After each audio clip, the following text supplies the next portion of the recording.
नमन माँ शारदे। नमन मंच साहित्यिक सचेतना परिवार के सभी सम्मानित सदस्यों और रचनाकारों को मैं अनीता मेवाल नेगी अन्नू सादर प्रणाम करती हूँ। आज पूरे साहित्यिक सचेतना परिवार के लिए बहुत ही हर्ष और गौरव का विषय है कि आज साहित्यिक सचेतना का द्वितीय वार्षिकोत्सव है और इसी के उपलक्ष्य में आप सभी सनातनी विषयों के रचनाकारों, सनातन संस्कृति और परंपरा का निर्वहन करने और समाज को सनातन धर्म की शिक्षा देने और जन जन तक सनातन की जानकारी देने वाले सभी सनातनियों को, सभी साहित्य प्रेमियों को बहुत बहुत बधाइयाँ और हार्दिक शुभकामनाएं। माँ शारदे की कृपा ऐसे ही साहित्यिक सचेतना परिवार पर बनी रही और यह लेखन की यात्रा अनवरत जारी रहे।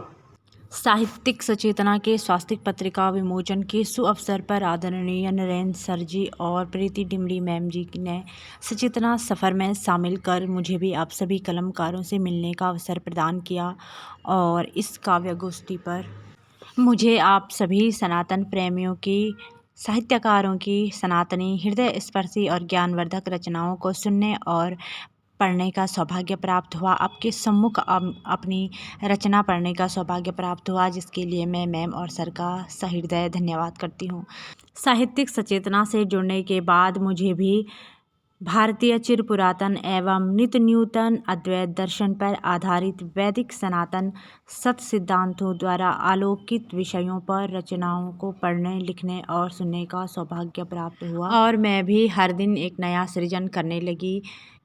सनातन संस्कृति और इसके विभिन्न आयामों की ऐसी जानकारी पहले कहीं और मैंने देखी नहीं थी और न ही ऐसा परिवार जो न सिर्फ साहित्य और रचनाकारों को मंच प्रदान करता है बल्कि धीरे धीरे खो रही, विलुप्त हो रही हमारी सनातनी संस्कृति को भी पोषित, संवर्धित और संरक्षित करने का सराहनीय प्रयास कर रहा है और ये सचमुच में अद्भुत है, काबिले तारीफ़ है, जो मुझे बहुत अच्छा लगा। इसलिए मैं इस परिवार से जुड़कर गौरवान्वित महसूस कर रही हूँ।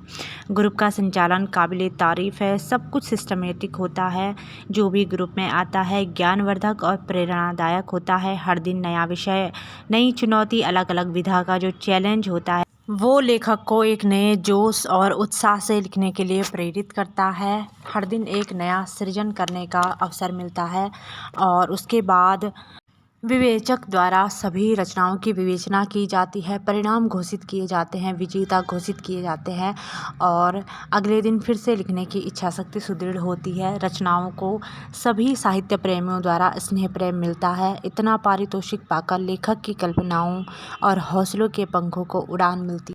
स्वास्तिक पत्रिका के माध्यम से सनातन तथा भारतीय वैदिक संस्कृति को घर घर तक पहुंचाया जा रहा है। साहित्यिक सचेतना का ये परिवार इसी तरह उपलब्धियां पाता रहे, इसी कामना के साथ एक बार पुनः बहुत बहुत बधाई और ढेरों शुभकामनाएं। धन्यवाद।